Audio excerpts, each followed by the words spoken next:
سفارش کرے گا اللہ اس کی سفارش کو قبول فرما لے گا. سننے ابن ماجہ شریف, اللہ قبول فرما لے گا. یدخلہ الجنہ, اس کی سفارش پہ اس کو جنت کو داخل فرما دے گا. اب یہ عام بندہ ہے اس امت کا, اگر اس کی بڑی شان ہے, اس امت کے اولیاء کو اللہ نے کتنی بڑی شان عطا فرمائی. صاحبو, نہ جانے آج فتنوں کی دھول ہر طرف اڑتی ہوئی نظر آتی ہے. لوگ کہتے ہیں کوئی کچھ نہیں کر سکتا. غور فرمانا ذرا, آقا علیہ السلام کا یہ فرمان بھی موجود ہے, ان الثقۃ لیراغم ربہ اذا ادخل ابویہ النار. فرمایا معاشر کا دن ہوگا, نا تمام بچہ, ثقت کہتے ہیں ایسا بچہ جس کے ابھی اعضاء پورے نہ ہو اور ضائع ہو جائے. چھوٹا بچہ, کچا بچہ ضائع ہو جائے, عربی میں اس کو ثقت کہتے ہیں. فرمایا اگر والدین صبر کرتے ہیں, ثقت کا بڑا مقام ہے. جو چھوٹی عمر میں فوت ہو گیا, جس نے آنکھ بھی نہیں کھولی دنیا میں, فرمایا معاشر کا دن ہوگا اپنے والدین کو پہچانے گا. والدین کو پہچانے گا. پہچانے گا کیسے؟ فرمایا اللہ والدین کے بارے میں جہنم کا فیصلہ کر دے گا, بلکہ حدیث کے لفظ تو ہیں کہ داخل کر دے گا. بہرحال فیصلہ تو ہوگا. فرمایا وہ شیکت نا تمام بچہ, کچا بچہ اللہ کی بارگاہ میں آ جائے گا. اب وہ آ کے جھگڑا کرے گا, حدیث کے لفظ سے جھگڑا کرے گا. حالانکہ اللہ سے کوئی جھگڑا, یہ مقام ناز ہے.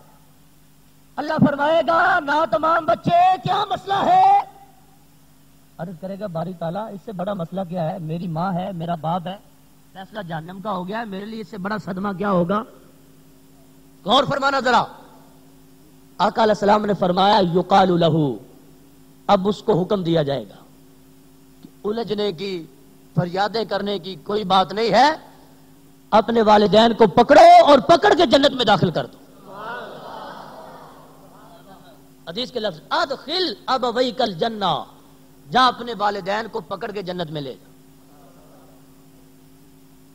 نا تمام بچہ, اس امت کا نا تمام فرد.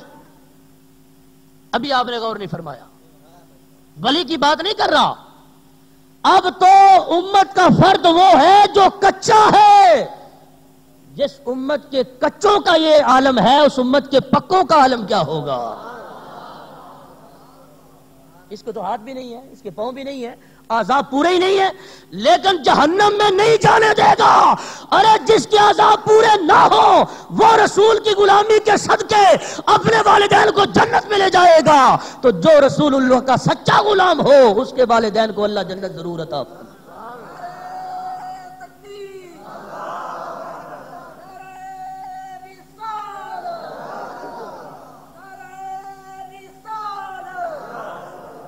اب یہ سنن ابن ماجہ شریف میں یہ روایت ہے اور اس کے راوی جناب علی المرتضیٰ رضی اللہ تعالیٰ عنہ. اب اس سے آپ اندازہ کر لیں گے کہ حضور کی غلامی کے صدقے اللہ نے اتنی بڑی شان اس امت کے ادنا فرد کو عطا فرمائی. ادنا فرد کو. تو اگر کہا جائے کہ اللہ کے نبی تو کچھ نہیں کر سکتے, ولی بھی کچھ نہیں کر سکتے, کتنی بڑی بے وفائی ہوگی اسلام سے, دین سے اور ایمان کا کتنا بڑا ڈاکہ ہوگا. حضور فرماتے ہیں میری بات نہ کرو, میرے تو چھوٹے چھوٹے غلام جو ابھی ہیں ناتمام لیکن کام کرتے ہیں عالی شان. آپ سمجھتے ہیں اگر کسی کو پولیس پکڑ کے لے جائے, اس پہ کیس ہو جائے, چاہے جھوٹے ہی ہو جائے, اس کو بھی جیل سے نکلوانا بڑا مسئلہ ہے. اگر کوئی ناظم آپ کا کام کرے, ایم پی اے کرے, ایم این اے کرے, آپ سمجھتے ہیں جناب نے بڑا کام کر دیا. کیا کام کیا ہے؟ یہ دنیاوی جیلیں ہیں. اللہ کے بندوں کا مقام کتنا ہے؟ فرمایا وہ جہنم اس سے چھڑا کے جنت میں لے جا رہے ہیں. کتنا بڑا مقام ہے, کتنی بڑی شان ہے. اس لیے اللہ والوں سے رابطہ رکھنا چاہیے. اگر تھوڑا سا بھی تعلق ہوگا, ان کی شان یہ ہے, ان کے صدقے میں اللہ ضرور بخشش فرمائے گا. گرامی کے حضرات, موضوع کو سمیٹتے ہوئے میں اتنی گزارش کروں گا, یہ تو ایک نسبت ہے, کسی نے پانی پلایا ہے, کسی نے وضو کرایا ہے, کسی کے اپنے والدین ہیں, ایک پختہ تعلق ہے. صحیح بخاری شریف میں یہ روایت بھی موجود ہے اور آپ نے شاید کئی بار سنی ہوگی. لیکن ذرا اس سانچے میں ڈلتی ہوئی اس کو دیکھنا. آقا علیہ السلام نے فرمایا تھا کان فی بنی اسرائیل رجل قتل 99 انسانا. فرمایا بنی اسرائیل میں ایک آدمی تھا جس نے 99 قتل کیے. کتنے؟ 99. ایک کم 100. اب پشیمان ہوا, شرمندہ ہوا کہ کوئی سوچوں اپنی آخرت کے بارے میں. کس سے اس نے پوچھا؟ اس نے کہا الہ توبۃ, کیا اس کے لیے توبہ کی گنجائش ہے؟ اس نے کہا لا.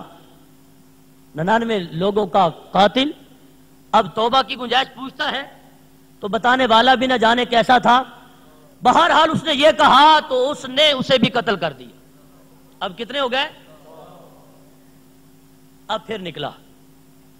پھر اس کو خیال آیا, کسی سے پوچھا, اس نے کہا ایتے قریتن قضا و قضا, فلاں فلاں بستی میں چلا جا. اس بستی میں کیا ہے؟ کیا ہیرے جواہرات کی بنی ہوئی دیواریں ہیں اس کی؟ بستی میں اللہ والے رہتے ہیں, اللہ کے بندے رہتے ہیں. اس نے کہا چلا جا, مجھے امید ہے اگرچہ 100 کا قاتل ہے اللہ تیری بخشش فرما دے گا. گناہگار ضرور تھا لیکن بد عقیدہ نہیں تھا. بد عقیدہ, گناہگار ایک اور معنی رکھتا ہے اور بد عقیدہ ہونا یہ اور معنی رکھتا ہے. اس نے فوراً مان لیا, سفر شروع کر دیا. راوی کہتے ادرکہ الموت, رستے میں موت آ گئی. اب اس کی روح پرواز کر گرا ہے. فنا بصدرہ نحوہ, عقیدہ اتنا پکا تھا, گرتے گرتے بھی منہ اپنا ادھر کر کے سینے کے بل چلنا چاہا, روح پرواز کر گئی. اب غور کرنا, صحیح بخاری کے لفظ ہیں فاختصمت فیہ ملائکۃ الرحمہ و ملائکۃ العذاب. رحمت کے فرشتے بھی آ گئے, عذاب کے فرشتے بھی آ گئے اور دونوں میں جھگڑا ہو گیا. عذاب والے کہتے ہیں 100 کا قاتل ہے تو جہنمی بندہ ہے, 100 کا خون نہ حق کرنے والا جہنمی بندہ ہے. اجر و ثواب والے کہتے ہیں بات تمہاری ٹھیک ہے, 100 کا قاتل ہے, لیکن یہ تو دیکھو نا کہ جا کدھر رہا ہے, جا کدھر رہا ہے, جا رہا ہے, ابھی پہنچا نہیں ہے, دیکھو جا کدھر رہا ہے. اب یہ کشمکش تھی. حدیث کے لفظ ہیں اوحی اللہ, اللہ نے وحی فرما دی. فرمایا زمین کے 2 ٹکڑے ہیں, گھر سے لے کے جہاں فوت ہوا ہے ایک مسافت, اور وہاں سے لے کے اس بستی تک دوسری مسافت. فرمایا کیسو ما بینہما, دونوں کی پیمائش کر لو. لیکن اللہ نے وحی فرما دی تھی. کیا وحی تھی؟ اوحی اللہ الی ھذہ ان تقربی و الی ھذہ ان تبعدی. فرمایا 2 مسافتیں ہیں, جو پہلی ہے اس کو اللہ نے حکم دیا کھل جا, زمین کو حکم دیا, اور دوسری کو فرمایا قریب قریب ہو جا, تقربی, قریب قریب ہو جا. اب اللہ کا حکم ہو تو زمین کی کیا مجال تھی؟ وہ سکڑ گئی, وہ کھل گئی. اب فرمایا کیسو ما بینہما, ملائکہ جھگڑا نہ کرو, اب ان کی پیمائش کر لو. دیکھو اللہ کتنا رحیم ہے, اپنے بندوں پہ کتنا راضی ہوتا ہے. 100 کا قاتل, اللہ کو کیا ضرورت ہے, وہ تو حکم الحاکمین ہے. فرمایا اب یہ چلا ہے میرے بندوں کی طرف, فرمایا پیمائش کر لو. اگر پہلا سفر زیادہ ہے, پہلا سفر کم ہے, اگلا زیادہ ہے, تو اس کا مطلب ہے اللہ والوں کی نسبت گھر کے زیادہ قریب ہے, تو چلو اس کو جہنم میں لے جانا. لیکن اگر پہلے سفر زیادہ طے کر گیا, اگلا تھوڑا ہے, تو فرمایا یہ اللہ والوں کے قریب ہو گیا. تو جو اللہ والوں کے قریب ہو جائے وہ تو خدا کے قریب ہوتا ہے, اور جو خدا کا قریبی ہو وہ جہنمی نہیں, وہ تو جنتی ہوتا ہے. بھائی خود فرما دی ہے, فیصلہ ملائکہ پہ چھوڑ دیا ہے. فرمایا پیمائش کر لو. پیمائش کی گئی.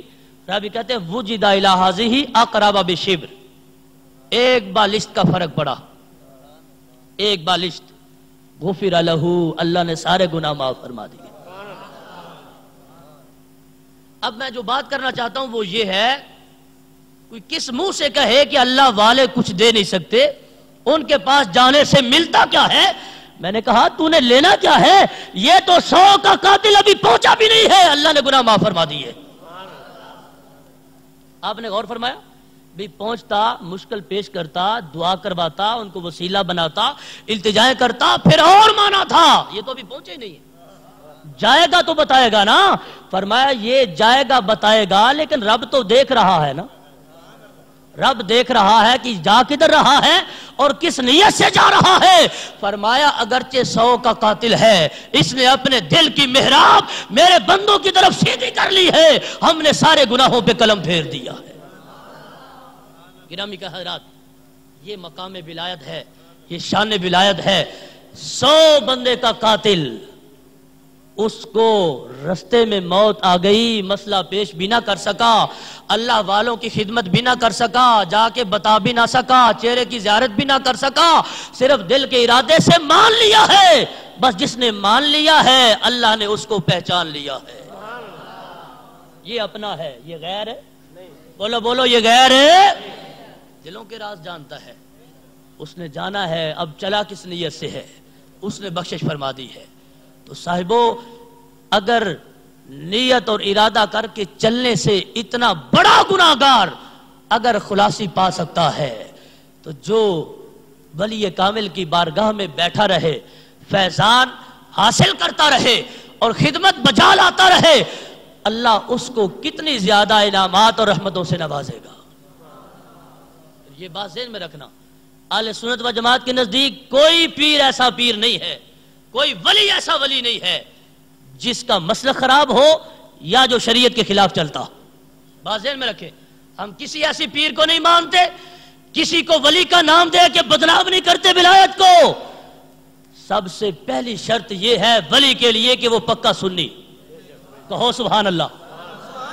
پکا سنی ہو، کیونکہ ولایت کے بادشاہ حضرت خواجہ عبید اللہ حرار نے خاص یہ فرمایا تھا، فرمایا اگر مجھ کو میرے مرید کہتے رہیں بڑے غوث ہیں، وقت کے امام ہیں، بڑے بادشاہ ہیں، عالی مقام ہیں، اتنا بڑا مقام اور درجہ ہے، اور مجھے سنی نہ کہے، فرمایا میرے ساتھ بے وفائی کی ہے انہوں.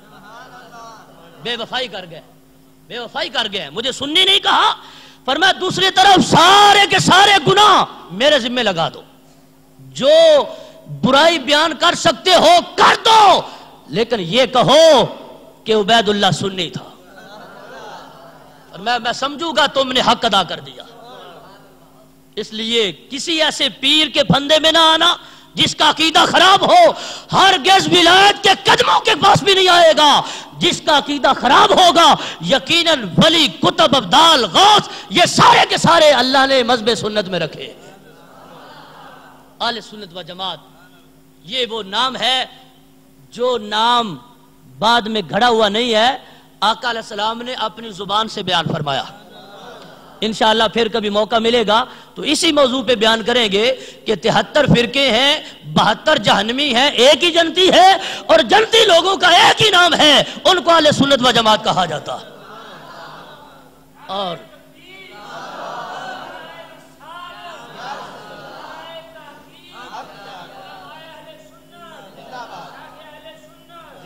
اور یہ بات بھی ذہن میں رکھنا، شریعت کے خلاف چلنے سے کبھی ولایت نہیں آتی.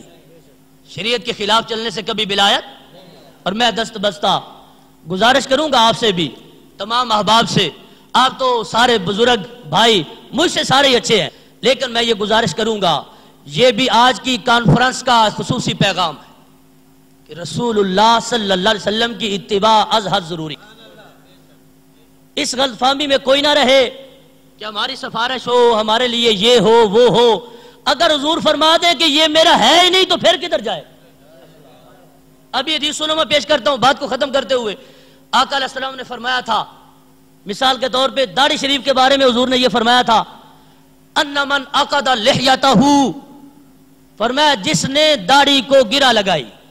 داڑھی کو سن لیں ابھی دو شریف، جس نے داڑھی کو گرا لگائی، حضور فرماتے ہیں ان محمدن منہ بری، اس کو بتا دینا اس کے نبی محمد اس سے بیزار ہو گئے. میرے بھائیوں بڑے ٹھنڈے دل سے، مڈانا اور بات ہے، کٹانا اور بات ہے. یہ نہ مڈانے والا ہے نہ کٹانے والا ہے، یہ پوری بڑھانے والا ہے، چہرے پہ سجانے والا ہے لیکن گرا لگانے والا. داڑھی پوری ہے، مٹھی بھر پوری داڑھی ہے، لیکن اس میں گرے لگا لگا کے اس کو پریس کر کر کے چاہتا یہ ہے کسی کو بڑی نظر نہ آ جائے. اب غور فرمائیں، شاید کسی کو کڑوی لگے، لیکن خدا کی قسم اتنی مٹھاس تو شہد میں بھی نہیں ہوگی.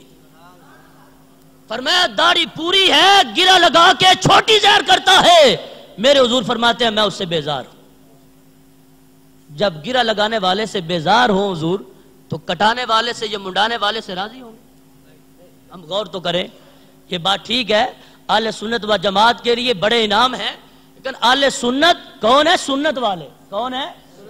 اہل سنت کون ہے؟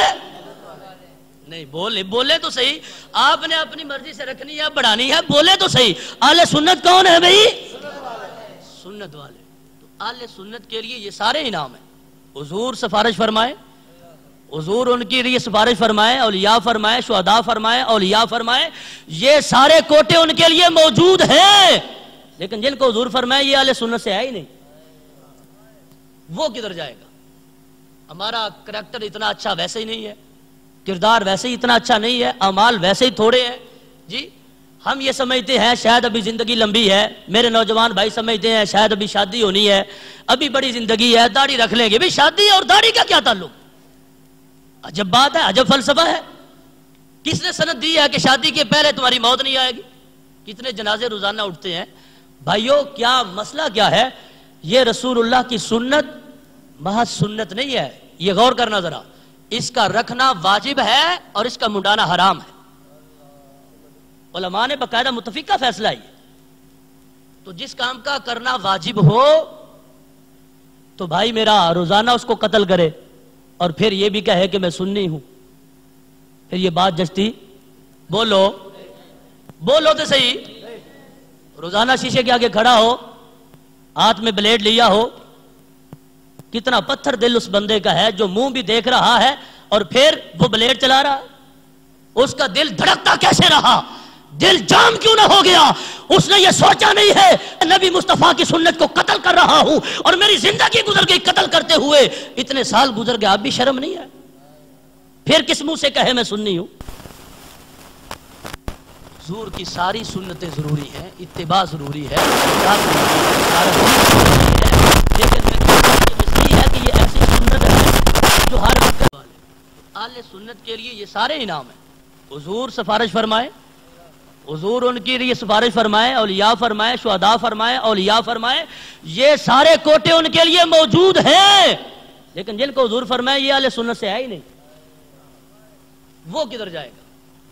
ہمارا کریکٹر اتنا اچھا ویسے ہی نہیں ہے، کردار ویسے ہی اتنا اچھا نہیں ہے، اعمال ویسے ہی تھوڑے ہیں جی۔ ہم یہ سمجھتے ہیں شاید ابھی زندگی لمبی ہے، میرے نوجوان بھائی سمجھتے ہیں شاید ابھی شادی ہونی ہے، ابھی بڑی زندگی ہے، داڑھی رکھ لیں گے۔ بھی شادی اور داڑھی کا کیا تعلق؟ عجب بات ہے، عجب فلسفہ ہے۔ کس نے سند دی ہے کہ شادی کے پہلے تمہاری موت نہیں آئے گی؟ کتنے جنازے روزانہ اٹھتے ہیں بھائیو، کیا مسئلہ کیا ہے؟ یہ رسول اللہ کی سنت محض سنت نہیں ہے، یہ غور کرنا ذرا، اس کا رکھنا واجب ہے اور اس کا منڈانا حرام ہے۔ علماء نے باقاعدہ متفقہ فیصلہ ہے۔ تو جس کام کا کرنا واجب ہو تو بھائی میرا روزانہ اس کو قتل کرے اور پھر یہ بھی کہے کہ میں سنی ہوں، پھر یہ بات جچتی؟ بولو تو صحیح۔ روزانہ شیشے کے آگے کھڑا ہو، ہاتھ میں بلیڈ لیا ہو، کتنا پتھر دل اس بندے کا ہے جو منہ بھی دیکھ رہا ہے اور پھر وہ بلیڈ چلا رہا، اس کا دل دھڑکتا کیسے رہا؟ دل جام کیوں نہ ہو گیا؟ اس نے یہ سوچا نہیں ہے میں نبی مصطفیٰ کی سنت کو قتل کر رہا ہوں اور میری زندگی گزر گئی قتل کرتے ہوئے، اتنے سال گزر گئے، اب بھی شرم نہیں ہے؟ پھر کس منہ سے کہے میں سنی ہوں؟ حضور کی ساری سنتیں ضروری ہیں، اتباع ضروری ہے، اطاعت ضروری ہے، سارا دین ہمارے لیے ہے، لیکن میں اس لیے یہ مثال دی ہے کہ یہ ایسی سنت ہے جو ہر وقت سنت کا جھنڈا لگا ہوا ہے۔ یہ علیحدہ بات ہے، کچھ 2 نمبر بندے بھی لگا لیں تو ان کو نکالنا یہ ہمارا کام ہے، علماء کے خادموں کا کام ہے، ان کی نشاندہی تو ہم کر دیں گے، لیکن عمل کا کوٹا یہ نہ علماء پورا کر سکتے ہیں نہ اولیاء کریں گے، کیونکہ حضور خود فرمائیں گے ایسے بندے سے میں خود بیزار ہوں۔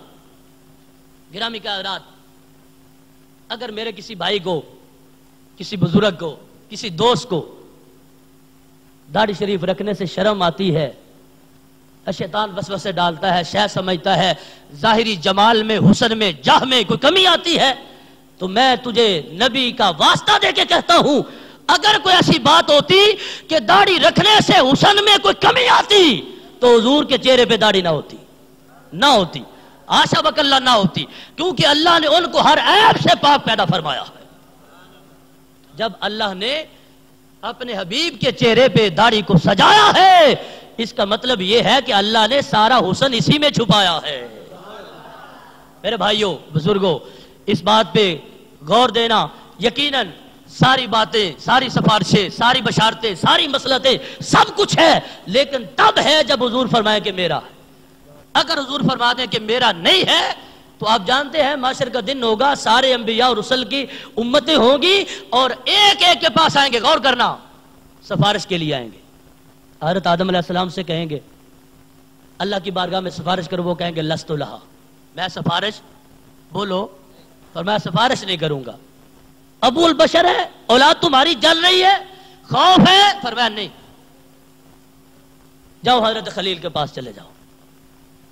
اب ساری امتیں گرتے پڑتے وہاں پہنچیں گی، وہ کہیں گے لست لہا، سفارش تو میں بھی نہیں کروں گا، ولیکن علیکم بموسیٰ، جاؤ موسیٰ علیہ السلام کے پاس، وہ کہیں گے لست لہا ولیکن علیکم بعیسیٰ، سفارش میں بھی نہیں کروں گا، حضرت عیسیٰ علیہ السلام کے پاس چلے جاؤ۔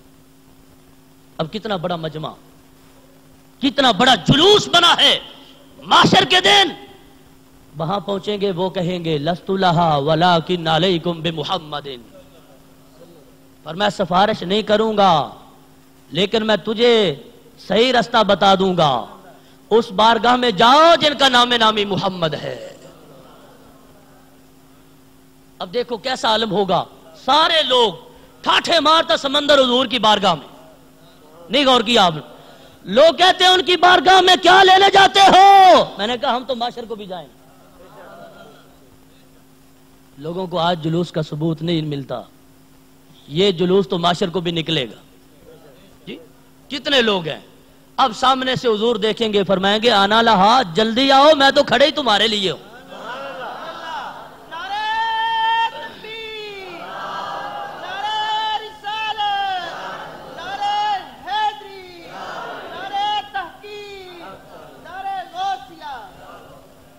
سب کہتے رہے لست لہا، حضور فرمائیں گے آنا لہا، فرمایا غلاموں میں تو کھڑے ہی تمہارے لیے ہوں، آؤ تمہاری پیاس بھی بجھاتا ہوں، آؤ تمہیں جہنم سے بری بھی کراتا ہوں، جنت میں آباد بھی کراتا ہوں، تمہارے دل شاد بھی کراتا ہوں۔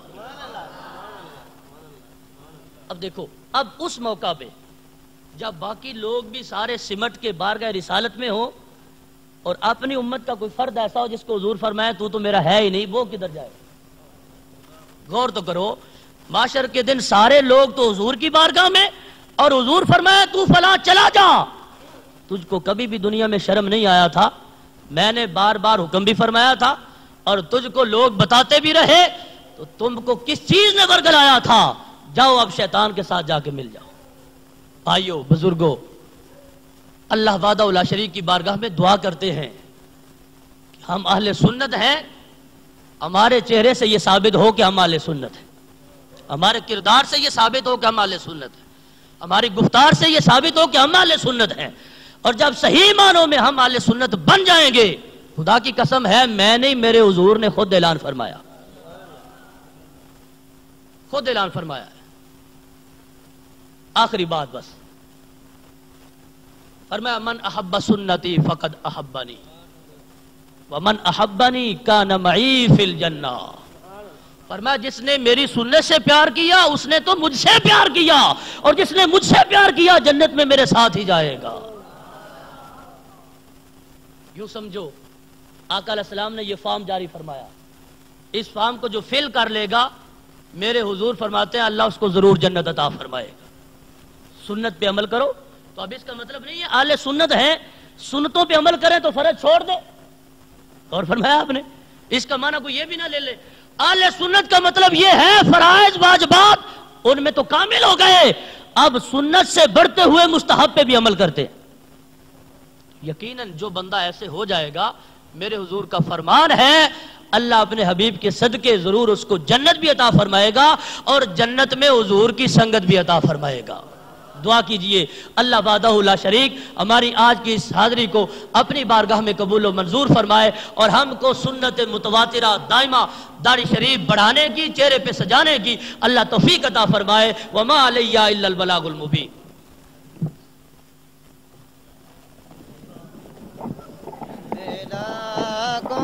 سلام شمع بز میں ہدایت پہ سلام شمع بز میں ہدایت پہ لاکھوں سلام ہم کہیں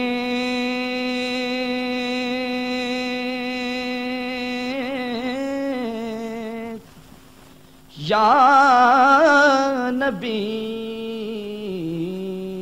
وہ کہیں امتی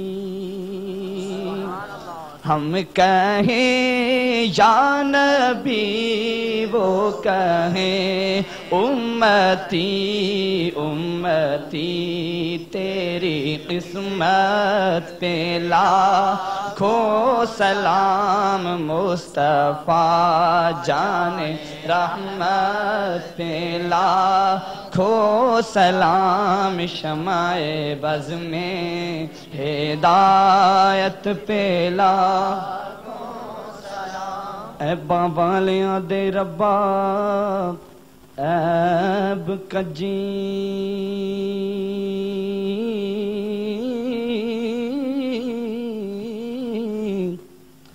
تینوں سونے دی کملی دا واسطائی کیتے سونے نال جڑے سن عرش اتے انہاں کولاں قراراں دا واسطائی